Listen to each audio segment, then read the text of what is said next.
Hi students, today we will discuss about del operator. The general जो उसका general representation है del operator का वो यहाँ पे लिखा हुआ है और उसका जो फॉर्मेट है पूरा वो पहले मैं लिख देती हूँ. Then we will discuss about it. del operator का रिप्रेजेंटेशन ये है, इसको del रीड करते हैं और इसको क्या मतलब फॉर्मेट क्या है इसका, i cap del over del x plus j cap del over del y plus k cap del over del z. अब ये इन दोनों में डिफरेंस है. जनरली हम जो स्टडी करते हैं d बाई डी एक्स, ये डिफरेंस है, मतलब ये कंप्लीट डिफरेंशिएशन है. और ये जो डेवर है ये पार्शियल हम यूज कर रहे हैं यहाँ पे. तो यहाँ पे जो हम यूज कर रहे हैं तो पार्शियल डेरिवेटिव्स का यूज कर रहे हैं. तो ये d बाई डी एक्स नहीं है, ये डेवर बाई डेवर एक्स है. ठीक है. उसके बाद ऑपरेटर. ठीक है, फर्स्ट ऑपरेटर के बारे में हमें पता होना चाहिए कि ऑपरेटर क्या होता है. तो थोड़ा सा पहले ऑपरेटर को डिस्कस करते हैं, उसके बाद डेल ऑपरेटर के बारे में स्टडी करेंगे. तो कोई भी ऑपरेटर हो उसको हम कैसे डिस्कस कर सकते हैं. ऑपरेटर एक्चुअली सेपरेटली उसका इंडिविजुअली कोई उसका मतलब ज्यादा मतलब नहीं है. जैसे हमारे पास हो गया, हम डिफरेंशिएशन करते हैं डी बाई डी एक्स, ये भी एक ऑपरेटर है. सिमिलरली हम इंटीग्रेट करते हैं, ये भी एक ऑपरेटर है. लेकिन जब तक इनके साथ कोई फंक्शन ना हो, मतलब इनको आप किसी चीज पे ऑपरेट ना करो, फंक्शंस ना हो आपके पास इनको ऑपरेट करने के लिए, तब तक इनका इंडिविजुअली कोई ऐसा मीनिंग नहीं है. आप इसको सेपरेटली नहीं डिफाइन, एक फंक्शन होगा तब इसको बेटर डिफाइन कर पाओगे. ठीक है, जैसे डी बाई डी एक्स, तो अगर आपने इसके साथ कॉस कर दिया कॉस एक्स, ठीक है, तो डिफरेंशिएट करके क्या हो जाएगा, कॉस एक्स का डिफरेंशिएशन साइन एक्स माइनस का साइन एक्स. ठीक है, ऐसे यहाँ पे आप वैल्यू डाल दोगे. तो ऑपरेटर ऐसी क्वांटिटी या ऐसा मैथमेटिकल फॉर्मुलेशन जिसको हम दूसरे किसी वेव फंक्शन किसी फंक्शन पे ऑपरेट करेंगे तो हमें वो कुछ एक नया फंक्शन दे देगा. ठीक है, तो वो मतलब है ऑपरेटर का. ऐसे ही डेल ऑपरेटर. डेल ऑपरेटर, अब यहाँ हमने वेक्टर लगाया, यहाँ पे हम वेक्टर क्वांटिटी की बात नहीं किया था, D by D x integration D x, यहाँ पे वेक्टर से हमें कोई मतलब नहीं था. लेकिन यहाँ पे जब हम जब डेल ऑपरेटर की बात कर रहे हैं तो डेल ऑपरेटर हमने देखा ये वेक्टर, हम वेक्टर नोटेशन भी लगा रखा है इसके ऊपर, है ना, डेल क्या, डेल वेक्टर. तो इसका मतलब क्या है कि ये एक्चुअली ऑपरेटर है और हम बोल सकते हैं ये वेक्टर ऑपरेटर है. मतलब ये किस फंक्शन पे वर्क करेगा, जो 3D में तीनों डायमेंशंस में उसकी कुछ ना कुछ पोजीशन कोऑर्डिनेट होगा. जैसे एक्स एक्सिस में, वाई एक्सिस में, जेड एक्सिस में वो कितना ट्रैवल किया, मतलब कोई भी फंक्शन है 3D में, कोई फंक्शन हम लेके चलेंगे, सपोजिंगली वो हो जाए एफ एक्स वाई जेड. ठीक है, अब ये वेक्टर भी हो सकता है, यहाँ पे कोई वेक्टर ए वेक्टर भी हो सकता है एक्स वाई जेड को लेके. ठीक है, तो इन पे ऑपरेट करेगा ही.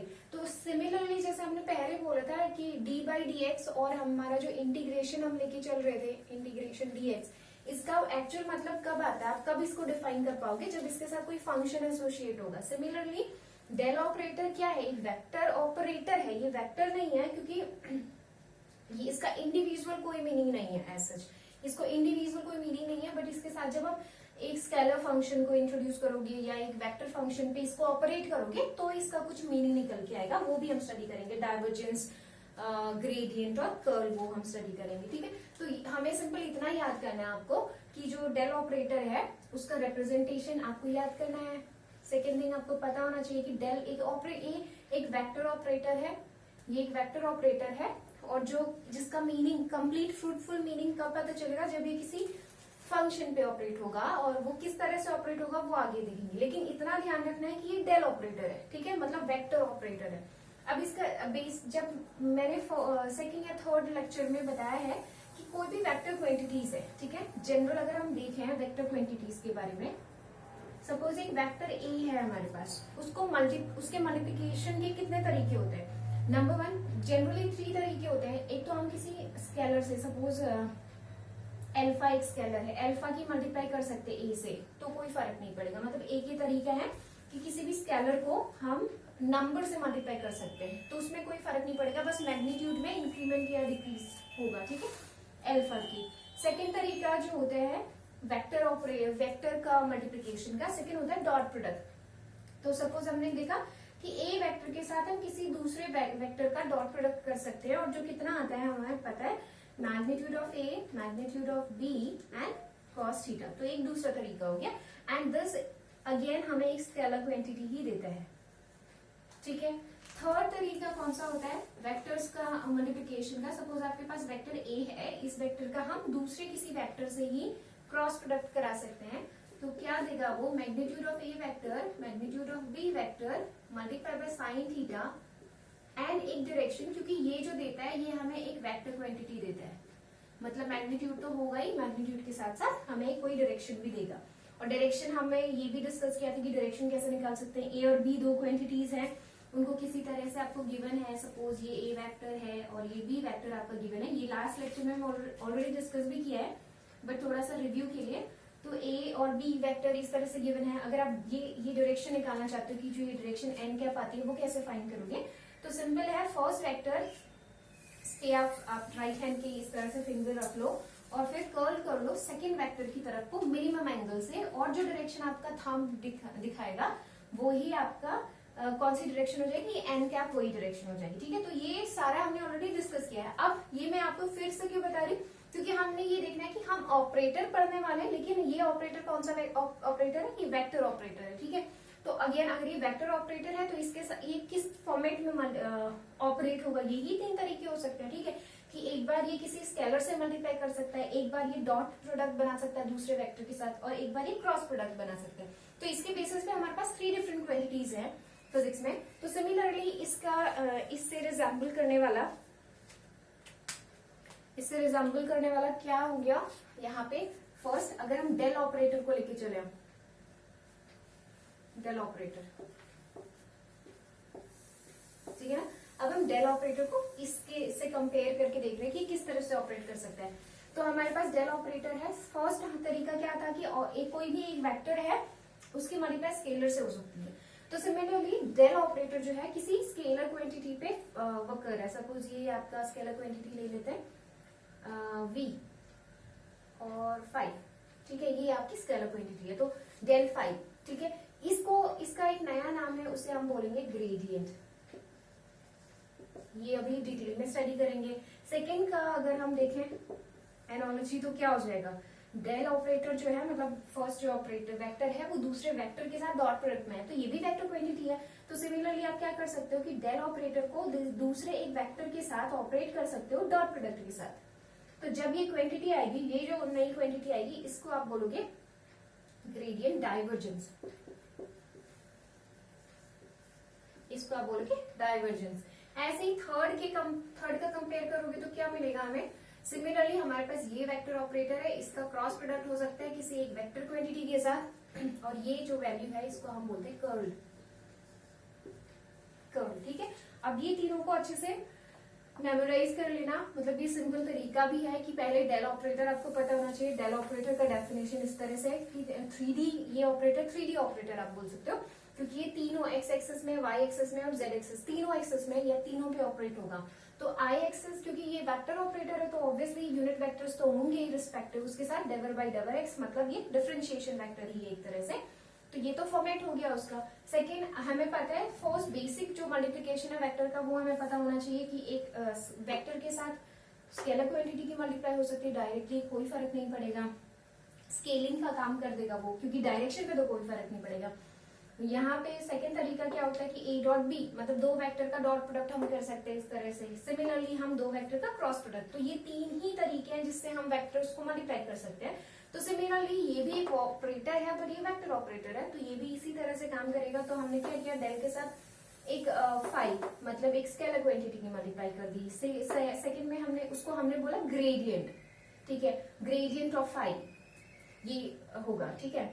उसके बाद डाइवर्जेंस, मतलब जब आपने डॉट प्रोडक्ट किया नेक्स्ट एक वेक्टर के साथ, क्योंकि डॉट और क्रॉस में दोनों का वेक्टर होना चाहिए, तो यहाँ वेक्टर डॉट प्रोडक्ट के साथ जब किया ऑपरेट तो हमें डाइवर्जेंस मिला। ऐसे ही क्रॉस प्रोडक्ट के साथ जब हमने किया तो हमें कर्ल मिला। अब इन तीनों का फिजिकल सिग्निफिकेंस क्या होता है वो हम स्टडी करेंगे।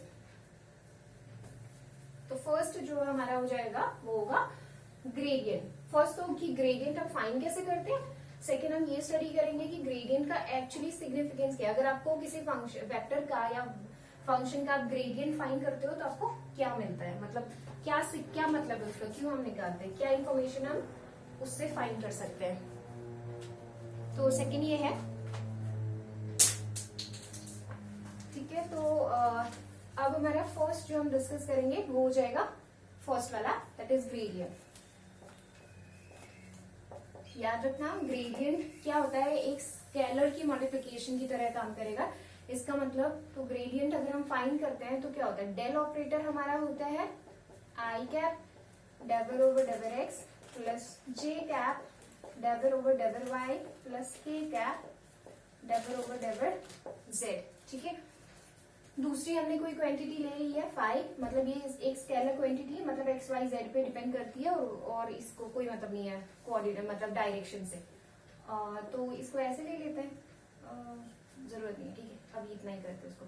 अब अगर हम ऑपरेट करते हैं डेल पे फाइव का, डेल ऑपरेटर पे हम फाइव का ऑपरेट करते हैं तो क्या हो जाएगा, आई डेविल ओवर डेविल एक्स। अभी यहाँ पे देखो हमने इसके मल्टीप्लाई ऐसे कैसे किया, पहले इसको देखते हैं। जैसे ये क्वांटिटी थी हमारे पास था अल्फा की, हम मल्टीप्लाई कर रहे थे ए वेक्टर के साथ, तो ये किस तरह से हो जाएगा, ए वेक्टर का रिप्रेजेंटेशन मैंने ऑलरेडी बताया था आपको कि ए वेक्टर का रिप्रेजेंटेशन होता है जनरली A1 आई कैप प्लस A2 जे cap plus A3 k cap, इस तरह से। तो बस एक नंबर ही तो मल्टीप्लाई हो रहा है, तो नंबर की नंबर से मल्टीप्लाई हो जाएगी, A1 A2 A3 तीनों डिफरेंट एक्सेस में नंबर्स ही हैं, है ना। तो क्या हो जाएगा, जब अल्फा की मल्टीप्लाई होगी तो हर एक क्वांटिटी से इसकी सेपरेट मल्टीप्लाई हो जाएगी, तो हम इसको लिख सकते हैं अल्फा A1 आई कैप प्लस अल्फा A2 जे cap plus alpha A3 k cap, ठीक है ना।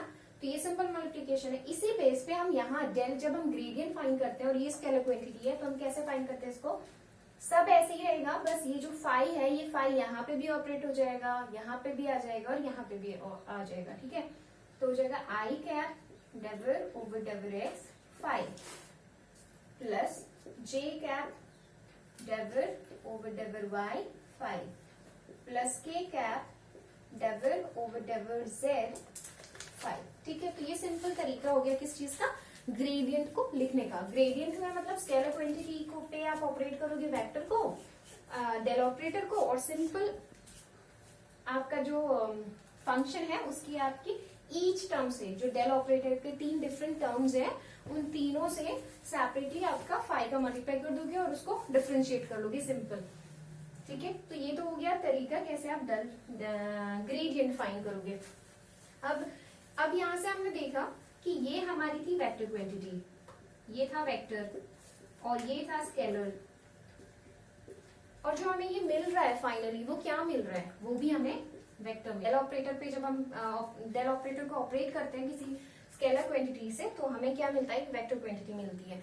इसके बाद इसका फिजिकल सिग्निफिकेंस कि डेल ऑपरेटर को जब हमें ग्रेडियंट मिलता है तो हम उसको किस तरह से एक्सप्लेन करते हैं फिजिकली, कि हमें क्या पता चल रहा है, क्या इन्फॉर्मेशन मिल रही है उस क्वांटिटी के बारे में, फाइव के बारे में, इससे हमें क्या इन्फॉर्मेशन मिलेगी।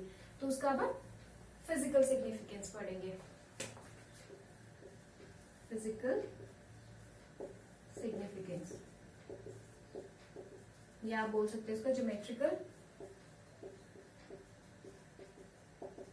इंटरप्रिटेशन।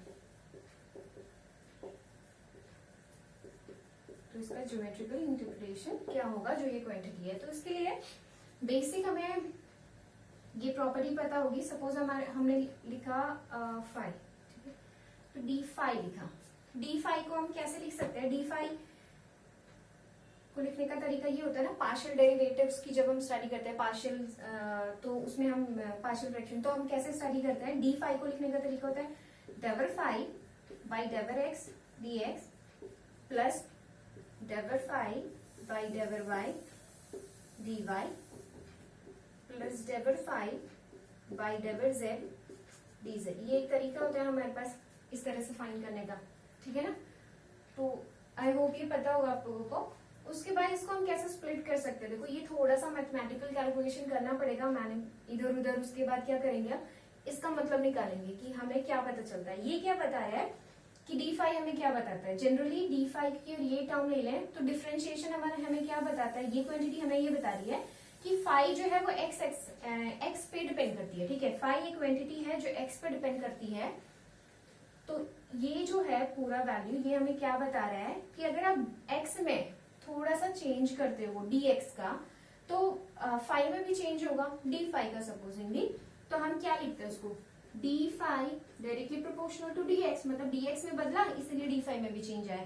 तो जब आप एक प्रोपोर्शनैलिटी साइन को रिमूव करते हो तो यही डेवर फाई बाई डेवर एक्स का ये प्रोपोर्शनैलिटी को इक्वेट करने के लिए होता है। ठीक है ना, तो सिंपल ये क्वांटिटी हमें ये बता रहा है पूरा कि डी फाई में चेंजेस कितना चेंज होगा जब आप डी एक्स डी वाई और डी जेड में चेंज करोगे। ठीक है ना, कि आप किस तरह से चेंज करोगे डी वाई डी एक्स में कि आपको डी फाई में कुछ चेंज मिले, वो कैलकुलेशन हम यहाँ कर रहे हैं। अब इसके बाद नेक्स्ट हमारे पास एक पोजीशन कोऑर्डिनेट होता है। पहले इसी को डिस्कस कर लेते हैं।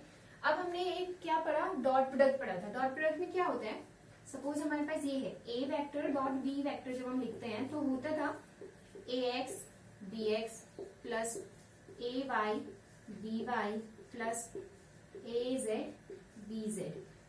ठीक है, तो ये क्वांटिटी होता है। लेकिन इसको और कैसे लिख सकते हैं हम, मतलब ये जो हमारा फाइनल आंसर है इसको हम ऐसे लिख सकते हैं ना, a x i cap plus a y j cap plus a z k cap dot similarly b x i cap b y j cap plus b z k cap, है ना। सेम ही रिप्रेजेंटेशन है, आई का आई से ही dot product 1 होता है। तो similar इसको ऐसे लिख सकते हैं। तो रिवर्स यहाँ पे भी हम चल सकते हैं।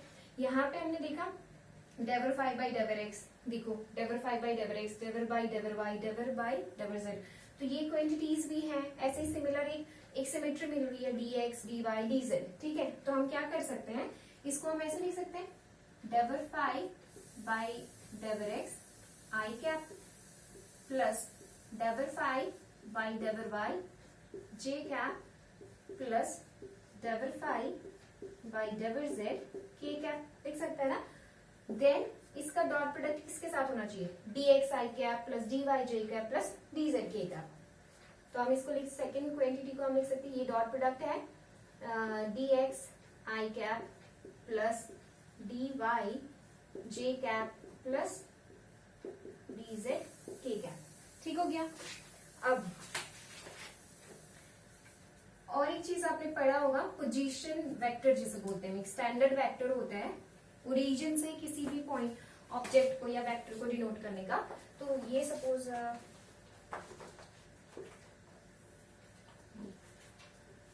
ये हो गया कोई वेक्टर, तो यहाँ पोजीशन से सपोज यहाँ पे किसी वेक्टर को आप रिप्रेजेंट कर रहे हो, वेक्टर ए को अगर आप रिप्रेजेंट कर रहे हो, तो इसको लिखने का ये जो डिस्टेंस होती है या ये पूरा वेक्टर जो है, इसको और लिखने का तरीका ये होता है r vector is equals to x i. ये स्टैंडर्ड हो गया एक। ठीक है, जैसे हमने ए वेक्टर लिया तो हम उसके लिए ए x a Y A Z कर लेते हैं। तो एक स्टैंडर्ड जो वेक्टर हो जाता है जिसे हम पोजीशन वेक्टर बोलते हैं, पोजीशन वेक्टर, उसका रिप्रेजेंटेशन होता है एक्स आई प्लस वाई जे प्लस जेड के। ठीक है, तो यहाँ पे हम देख सकते हैं अगर हमारे पास आर वेक्टर ये है तो डी आर वेक्टर क्या होना चाहिए, डी आर वेक्टर अगर हम बनाए तो बन जाएगा D x i cap D Y j cap plus D Z k cap हो गया। ठीक है, तो यहाँ पे देख सकते हो कि ये सेम यही वेक्टर फॉर्म हो रहा है।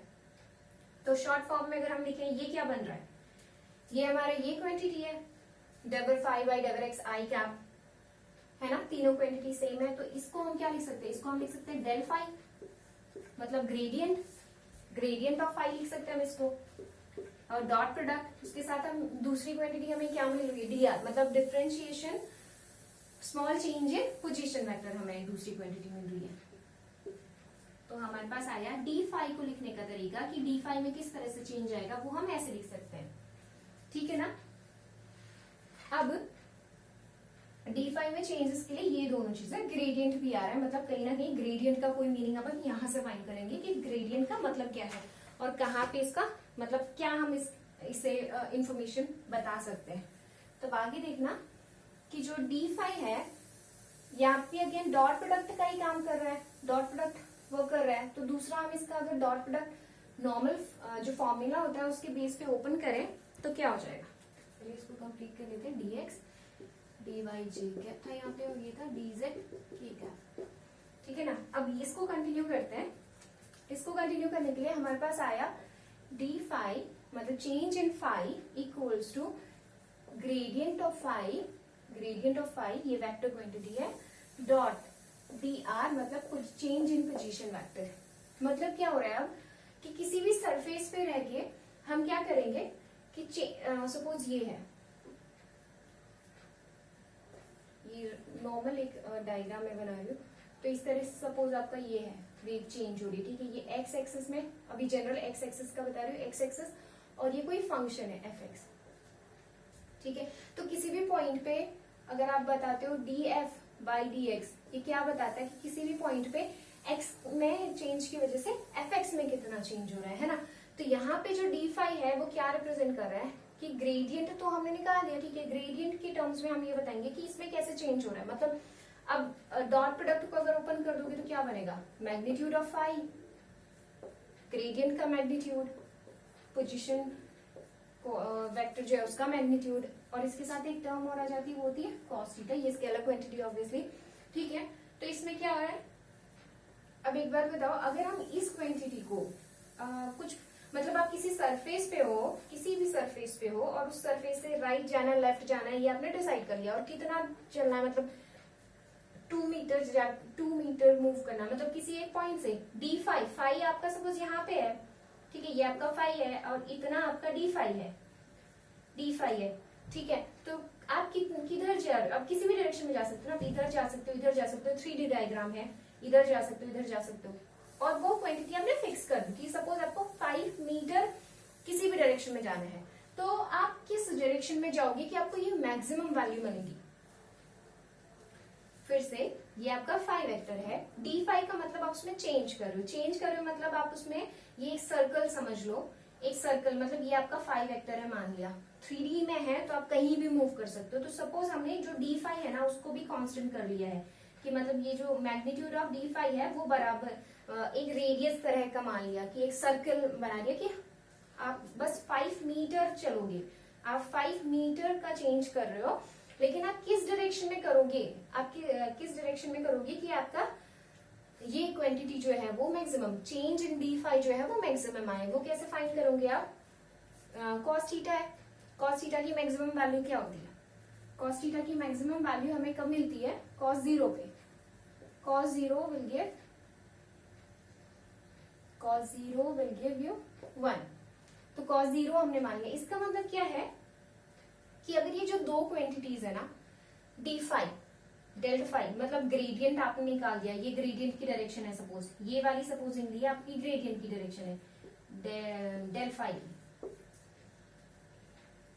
मतलब सिंपल इधर लिख लो, ये सपोज आपकी डेल फाई की डायरेक्शन है।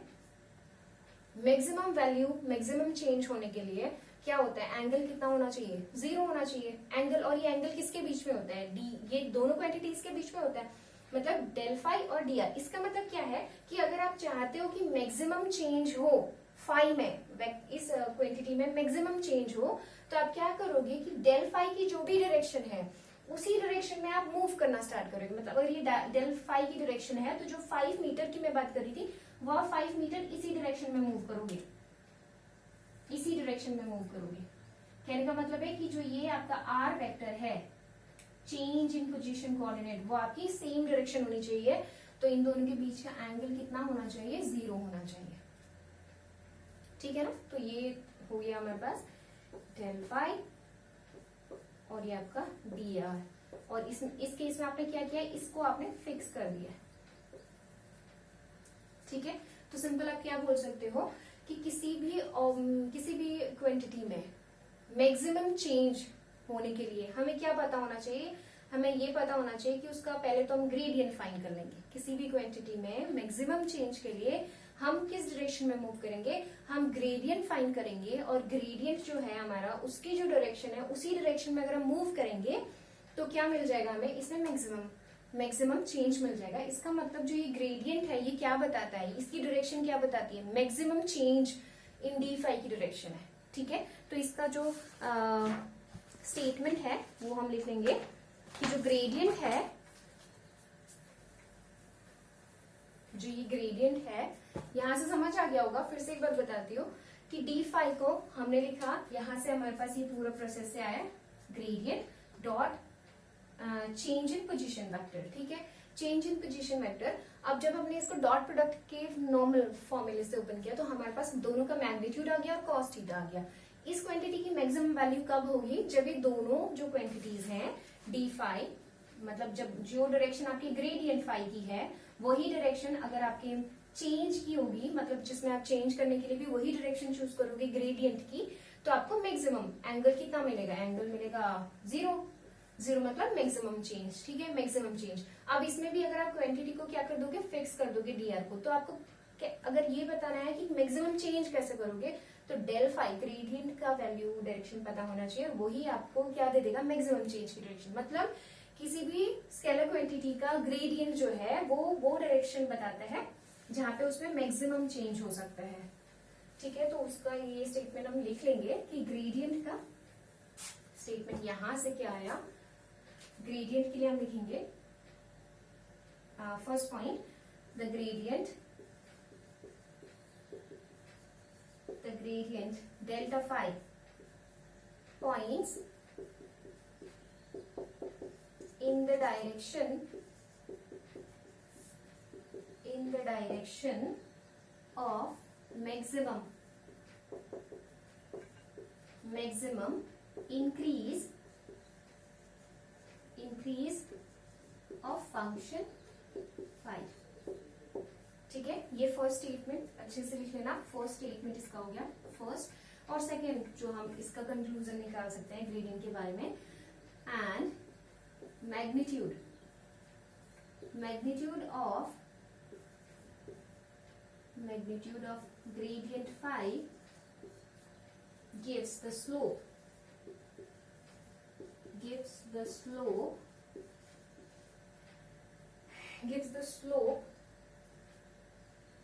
that's it। ठीक है, इतना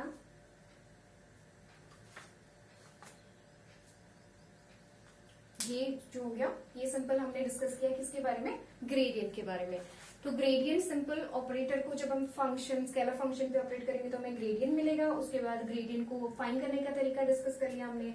उसके बाद उसका फिजिकल सिग्निफिकेंस डिराइव किया, यहाँ पे आए इस क्वांटिटी से हमने ये पता किया कि मैक्सिमम चेंज कहाँ पे होगा, मैक्सिमम इंक्रीज कहाँ पे होगा, क्योंकि पॉजिटिव क्वांटिटी है तो मैक्सिमम इंक्रीज हो रहा है, तो मैक्सिमम इंक्रीज कहाँ पे होगा, जब दोनों जो आपका जो आप चेंज कर रहे हो पोजीशन में वो किसकी डायरेक्शन में होना चाहिए, ग्रेडियंट की डायरेक्शन में होना चाहिए। उसके बाद ये कंक्लूजन।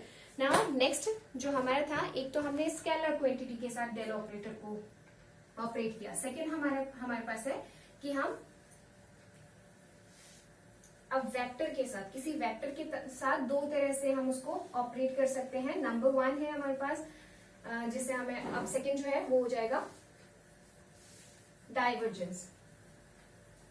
सेम फॉर्मेट रहेगा दोनों के लिए भी। तो डाइवर्जेंस के लिए हम क्या करते हैं, डाइवर्जेंस के लिए सपोज हम एक दूसरा वेक्टर ले लेते हैं। ठीक है, ए वेक्टर है हमारे पास और इसको लिखने का तरीका a x i cap a y j cap plus A3 k cap है।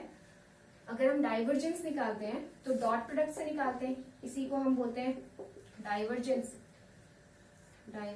Of A vector.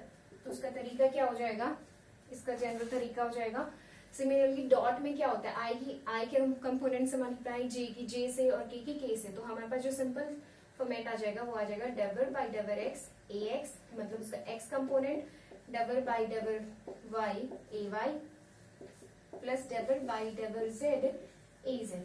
तो ये तो एक जनरल तरीका हो गया हमारे पास ग्रेडियंट फाइंड करने का। अगर आपको कोई एक वेक्टर दिया है और बोला उस वेक्टर का ग्रेडियंट फाइंड करो, तो सिंपल आप करोगे उसका एक्स के कंपोनेंट की डबल बाई डबल एक्स से मल्टीप्लाई वाई के वाई से, और इससे फिर ये ऑपरेट हो जाएगा नॉर्मल डिफरेंशिएशन करते हैं, फिर उसी तरह से हम इसको ज्यादा डिटेल में ओपन करेंगे। अब थोड़ा सा यहाँ पे जो हमारी दोनों क्वांटिटीज थी, ये ऑपरेटर भी हमारा वेक्टर है ये भी हमारा वेक्टर है, ये जो है वो भी वेक्टर है, लेकिन यहाँ पे कोई डायरेक्शन इन्वॉल्व नहीं है। इसका मतलब ये हमें क्या देता है, स्केलर। मतलब ये ऑलरेडी हमने पहले भी पढ़ा है कि कभी भी दो वेक्टर्स का हम डॉट प्रोडक्ट करते हैं तो हमारे पास क्या मिलता है, एक स्केलर प्रोडक्ट मिलता है। उसके बाद अब सिमिलरली इसका फिजिकल सिग्निफिकेंस। फिजिकल सिग्निफिकेंस में क्या हो जाएगा, फिजिकल सिग्निफिकेंस, फिजिकल सिग्निफिकेंस में डाइवर्जेंस का मतलब ही क्या होता है, डाइवर्जेंस का मतलब होता है कि किसी पॉइंट से मतलब फैल जाना, बाहर को फैलना या कलेक्ट हो जाना। तो डाइवर्ज का मतलब ही हो गया कि बहुत बाहर को आउटवर्ड मूव करना, ठीक है। तो डाइवर्जेंस को अगर मैं डिपेक्ट करूं तो सपोज ये एक पॉइंट है, ठीक है, यहां से कोई वेक्टर को हम इस तरह से रिप्रेजेंट कर रहे हैं, सेम अमाउंट है, उसके बाद फिर ये बाहर जा रहा है, ठीक है। तो इसको हम क्या बोलेंगे, इसको ये इस तरह का जो वेक्टर होगा उसको हम बोलते हैं इसका क्या है, पॉजिटिव डाइवर्जेंस है। सिमिलरली इसके अपोजिट हमें एक क्वांटिटी मिले, सपोज मतलब ये अगर हम इस तरह से ड्रॉ करें, ये चारों का मैग्नीट्यूड सेम है, ठीक है। उसके बाद फिर ये थोड़ा बढ़ जाएगा मैग्नीट्यूड।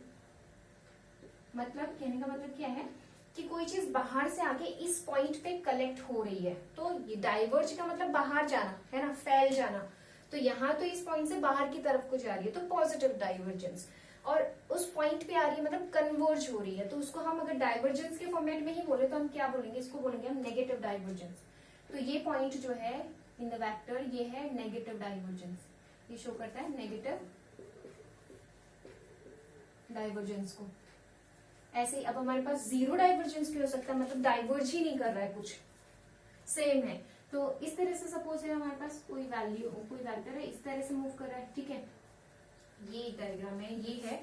और सिमिलरली यहाँ पे मैग्नीट्यूड में कोई चेंज नहीं है, इतना ध्यान रखना। डाइवर्ज नहीं हो रहा ना, जितना पहले था उसी अमाउंट से बाहर को जा रहा है, तो ये हो गया जीरो डाइवर्जेंस या no divergence, zero divergence, zero divergence.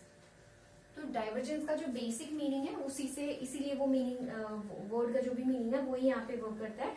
किसी भी पॉइंट से इस तरह से जो है बाहर जा रहा है, मतलब सिंपल आप समझो कि आप पॉन्ड मतलब तालाब के पास में जहाँ पानी फ्लो कलेक्ट है, ठीक है, वहां पे आप कुछ लाइट वेटेड चीज को फेंको, ठीक है, बहुत सारा, या पेपर पीसेस को फेंक दो, ठीक है।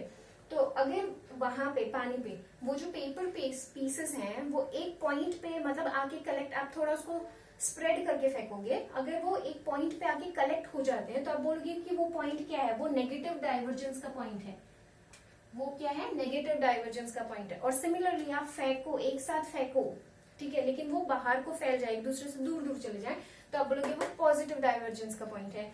सिमिलरली आपने जैसे फेंका वो उसी पोजीशन पे है, कोई मूवमेंट नहीं हुआ, तो आप बोलोगे उसको जीरो डाइवर्जेंस है। फिर ये जीरो डाइवर्जेंस से एक नया क्वांटिटी भी आता है जो एग्जाम के लिए भी इंपॉर्टेंट है, उसको बोलते हैं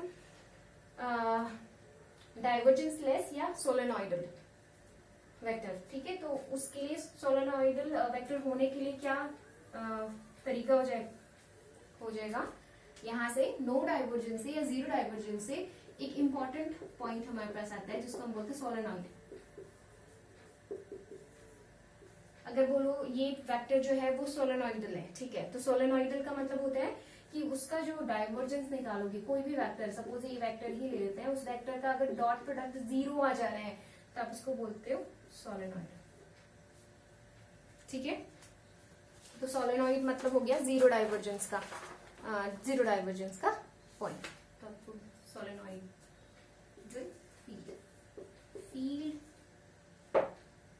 फील्ड बोलो या वेक्टर बोलो, ठीक है। तो ये पॉइंट याद रखना। और इसी को और क्या बोल सकते हो आप, डाइवर्जेंस लेस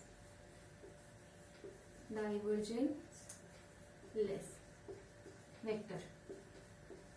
ऐसा वेक्टर जो डाइवर्ज नहीं करता है उसे हम बोलते हैं सोलेनॉइडल वेक्टर। और उसका फॉर्मेट फाइंड करने का तरीका, डेल डॉट ए कितना आना चाहिए, जीरो। अगर डेल डॉट ए जीरो आ गया तो वो वेक्टर सोलेनॉइडल वेक्टर है, ठीक है। ये important exam point of view से। इसके बाद दो डिस्कस कर लिया हमने ऑलरेडी, ग्रेडियंट डिस्कस कर लिया और डाइवर्जेंस डिस्कस कर लिया। थर्ड क्वांटिटी हमारे पास बचती है, वो है कर्ल, कि कर्ल कैसे फाइंड करते हैं। तो सिंपल इजी है। अब तो दो अगर अच्छे से समझ आ गया तो थर्ड वाला भी बहुत अच्छे से समझ आ जाएगा। ये सेम ही पैटर्न को फॉलो करता है, बस फिजिकल सिग्निफिकेंस थोड़ा डिफरेंट हो जाएगा उसका। वो कैसे, अब देखो थर्ड हमारी क्वांटिटी थी curl, curl of a vector. तो कर्ल ऑफ ए वेक्टर हम फाइंड कर सकते हैं डेल क्रॉस ए से, ठीक है। अब डेल क्रॉस ए को, एक तो नॉर्मल मेथड हमारे पास क्या है कि मैग्नीट्यूड ऑफ डेल ऑपरेटर, जो बहुत रेयर यूज होगा, बट देख लेते हैं। जो जनरल फॉर्मेट हमारे पास होता है ऐसे ही, magnitude of phi, magnitude of A vector sine theta और एन क्या, क्योंकि ये वेक्टर क्वांटिटी देता है, लेकिन ये बहुत रेयर, मतलब कम ही यूज होगा।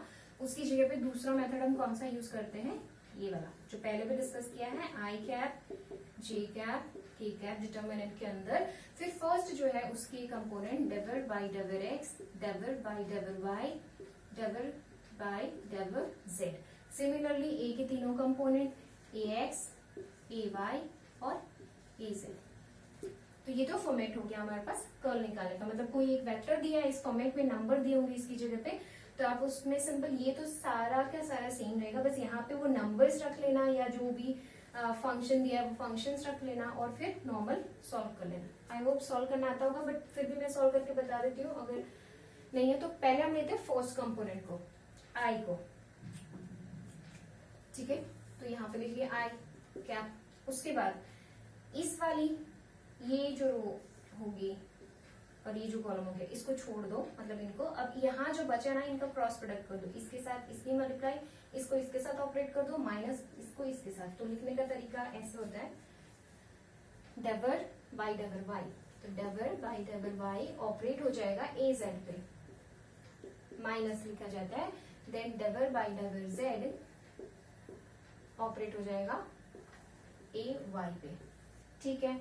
फिर अब ऐसे ही सिमिलरली एक बार तो हमने इस आई का किया, अब हम किसके साथ जाएंगे, जे के साथ। तो जब हम जे वेक्टर का करेंगे, जे को लेके जाएंगे, तो जे में क्या हो जाएगा, जब आप ये इसको कंसिडर करोगे तो ये वाला और इसको छोड़ दोगे, रो और कॉलम को छोड़ दोगे, जो बचा उनकी क्रॉस मल्टीप्लाई कर दोगे। लेकिन जे के साथ जो मिडिल वाली क्वांटिटी है उसके साथ ऑलरेडी माइनस आता है, तो माइनस का जे कैप, ठीक है। उसके बाद माइनस का जे कैप, तो डेवर बाई डेवर एक्स की इसके ये इसके साथ ऑपरेट हो जाएगा। तो हम लिखेंगे del by del x a z पे ऑपरेट होगा, minus again del by del z a x पे ऑपरेट होगा। तो हो जाएगा del by del z a x पे ऑपरेट। अब बचा थर्ड, मतलब सिमिलरली हम के लिए भी कर लेंगे, शायद वो डायरेक्टली कर लेते हैं। के वेक्टर, तो जब के को करेंगे तो रो कॉलम इससे हटा देंगे, तो बचा ये, इनका ऑपरेट क्रॉस प्रोडक्ट हो जाएगा एक दूसरे के साथ। तो डेवर बाई डेवर एक्स का a y, del by del x a y, minus ऐसे ही del by del y a x, del by del y a x. बस ये सिंपल फॉर्मेट हो गया क्या फाइंड करने के लिए, कर्ल। अब इसमें से बहुत सारी क्वांटिटी जीरो हो जाएंगी और सिंपल एक सिंपल डायरेक्शन के साथ आप बच जाओगे, ठीक है। तो ये तो हो गया कर्ल फाइंड करने का तरीका। अब सिंपल कर्ल से आप क्या बता सकते हो, कर्ल का मतलब क्या होता है। कर्ल का मतलब होता है किसी पॉइंट के अराउंड मूव करना। फिजिकल सिग्निफिकेंस में कर्ल का मतलब होता है किसी पॉइंट के अराउंड मूव करना। पॉइंट के अराउंड मतलब सपोज ये कोई पॉइंट है, अच्छा सपोज ये हमारा है एक्स एक्सिस, ये हो गया वाई एक्सिस, और ये जो है पेन बाहर को ये जेड एक्सिस को रिप्रेजेंट कर रही है, ठीक है। अब इसमें ये कैप जो है इसका, वो सपोज इस तरह से मूव कर रहा है, रिवॉल्व कर रहा है एक तरह से इसको, ठीक है, इसी पॉइंट के, इसी एक्सिस के अराउंड। तो हम इसको बोलते हैं कि ये जो वेक्टर है ना, ये जो वेक्टर है यहाँ पे वो कर्ल कर रहा है। अगर एग्जिस्ट करता है, ये एक वेक्टर आपको दिया हुआ है और उस वेक्टर का कर्ल एग्जिस्ट करता है, मतलब ये नॉन जीरो है, it is non zero, zero नहीं आता, कुछ वैल्यू आती है, तो जो भी यहाँ पे डायरेक्शन बचेगी, चाहे आई कैप बचे, के जे जो भी बचे, मैंने सपोज किया कि के बचा, ठीक है। तो के बचा का मतलब क्या होता है कि जो वो वेक्टर है ना, वो इस तरह से इस प्लेन में, एक्स वाई प्लेन में रह के इस एक्सिस के, मतलब जेड एक्सिस के अराउंड कर्ल करेगा, मतलब मूव करेगा, ठीक है। तो उसको बोलते हैं हम कर्ल ऑफ अ वेक्टर। अगर डायग्राम बनाऊं तो इस तरह से, ठीक है। तो सपोज ये कोई वेक्टर है,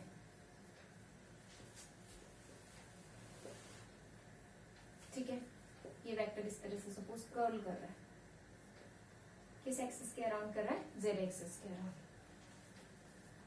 ठीक है। तो ये हो गया कर्ल ऑफ अ वेक्टर। अब इससे एक चीज और पता चली होगी कि अगर ये ए वेक्टर कर्ल करेगा तो ये डाइवर्जेंस तो इसका नहीं एग्जिस्ट करेगा, ठीक है। मतलब आप इससे क्या कंक्लूड कर सकते हो, क्योंकि डाइवर्जेंस में मतलब फैलना होता है, ये फैल तो रहा नहीं है, अगर ये कर्ल करेगा तो ये फैलेगा नहीं। इसका मतलब किसी भी ऑपरेटर, किसी भी वेक्टर का अगर आपने कर्ल निकाल दिया, उसके बाद अगर आप उससे पूछा जाए डाइवर्जेंस निकालो, तो ऑब्वियसली उसका डाइवर्जेंस 0 होगा। अदर वे अगर डाइवर्जेंस एग्जिस्ट कर रहा है तो इसका मतलब उसका कर्ल क्या हो जाएगा, 0 हो जाएगा, ठीक है। तो ये हो गया सिग्निफिकेंस किसका, कर्ल का। कर्ल किसी भी वेक्टर का क्या डिफाइन करता है। इसके बाद जैसे हमारे कर्ल ग्रेडियंट, डाइवर्जेंस में हमारे पास न्यू टर्म आया था, वो क्या था, सोलेनॉइड था।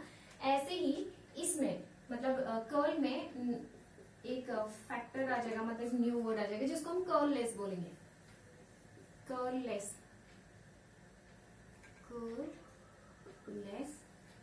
वेक्टर, और इसको हम बोलते हैं इररोटेशनल। यहाँ क्या कर रहा है, रोटेट हो रहा है ना, ये इररोटेशनल मतलब रोटेट नहीं होगा, तो यह बोल सकते हैं इररोटेशनल वेक्टर।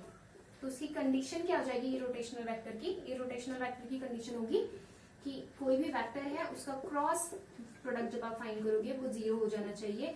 तो अगर आपको एक कोई वेक्टर दिया है और बोला कि उसका वो इररोटेशनल वेक्टर है या नहीं, फाइंड करो, तो पता होना चाहिए कि हमें क्या फाइंड करना होता है, क्रॉस प्रोडक्ट निकालना होता है। 0 आ गया तो वो इररोटेशनल है, और अगर 0 नहीं आया तो वो इररोटेशनल नहीं है। और एक लास्ट जो बहुत छोटा सा टॉपिक है वो है इसके बाद मतलब ये तो मेनली एप्लीकेशंस था कि हम डेल ऑपरेटर को कैसे ऑपरेट करते हैं, डेल ऑपरेटर को ऑपरेट करके क्या क्या क्वांटिटीज मिलती हैं और उनसे हमें क्या सिग्निफिकेंस है, मतलब फिजिकली या फिजिक्स में हम उसको किस तरह से डिफाइन कर सकते हैं ना, क्या कैसे यूज कर सकते हैं। तो लास्ट सिमिलरली तो ये बहुत इंपॉर्टेंट थे तीनों, कि डेल ऑपरेटर का आप ऑपरेट करके आप फाइंड कर सकते हो ग्रेडियंट ऑफ स्केलर फंक्शन, ठीक है। सिमिलरली सेकेंड आप फाइंड कर सकते हो डाइवर्जेंस में होता है डॉट प्रोडक्ट, किसी वेक्टर का आप डाइवर्जेंस निकाल सकते हो, सपोज ये वेक्टर है या divergence of vector function. Similarly third जो हमने पढ़ा वो था कर्ल में हम क्रॉस प्रोडक्ट का यूज करते हैं, curl of a vector function, ठीक है। अब ऐसे ही लास्ट एक इंपॉर्टेंट जो है वो हम पढ़ेंगे, वो है लैप्लासियन ऑपरेटर। लैप्लासियन ऑपरेटर उसमें सिंपल ये है कि जैसे हमारे पास डेल है, लैप्लासियन ऑपरेटर का मतलब होता है डेल स्क्वायर। अभी तक हम सिंगल डेल को पढ़ रहे थे, अब डेल स्क्वायर।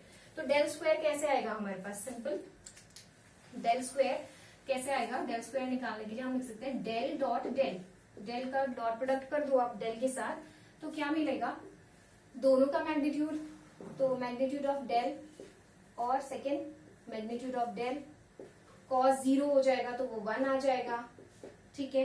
इसके बाद जब भी डॉट प्रोडक्ट करते हैं तो डॉट में क्या होता है, आई की आई कंपोनेंट के साथ जे की जे कंपोनेंट के साथ मल्टीप्लाई हो जाती है। इसको तो हम ऐसे लिख सकते हैं, इसको और कैसे हम सॉल्व कर सकते हैं कि आई मतलब दो डेल वेक्टर्स हैं तो उनकी ऑपरेटर्स हैं, तो उनके आई कंपोनेंट की मल्टीप्लाई जे जे कंपोनेंट की, तो क्या हो जाएगा यहाँ पे double square double X square, first की फर्स्ट कंपोनेंट से मल्टीप्लाई होगी, ऐसे जे की जे कंपोनेंट से मल्टीप्लाई होगी तो डबल हो जाएगा।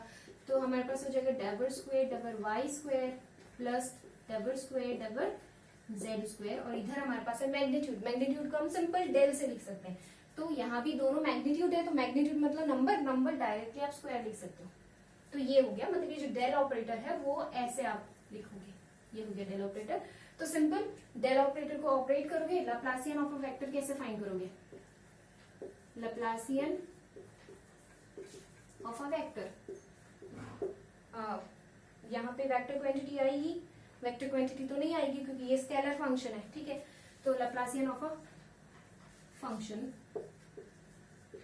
क्या हो जाएगा, कोई भी फंक्शन है इस पर ऑपरेट कर दो आप, तो वो हो जाएगा डेल स्क्वायर फाई सपोज, ठीक है, डेल स्क्वायर फाई। और डिटेल में कैसे लिख सकते हो आप, इसको लिख सकते हो double square double X square phi plus double square double Y square phi plus double square double Z square phi. तो बस ये था हमारा लाप्लासियन ऑपरेटर। तो ये तीनों ही इंपॉर्टेंट है इस सीरीज में, डेल को हम कैसे ऑपरेट करते हैं और उससे जो क्वांटिटीज मिलती है उनका कुछ जो भी फिजिकल सिग्निफिकेंस के लिए हम जनरली यूज करते हैं। Okay, thank you for watching, and इसमें कोई भी कंफ्यूजन हो then you can comment and ask. Okay, thank you.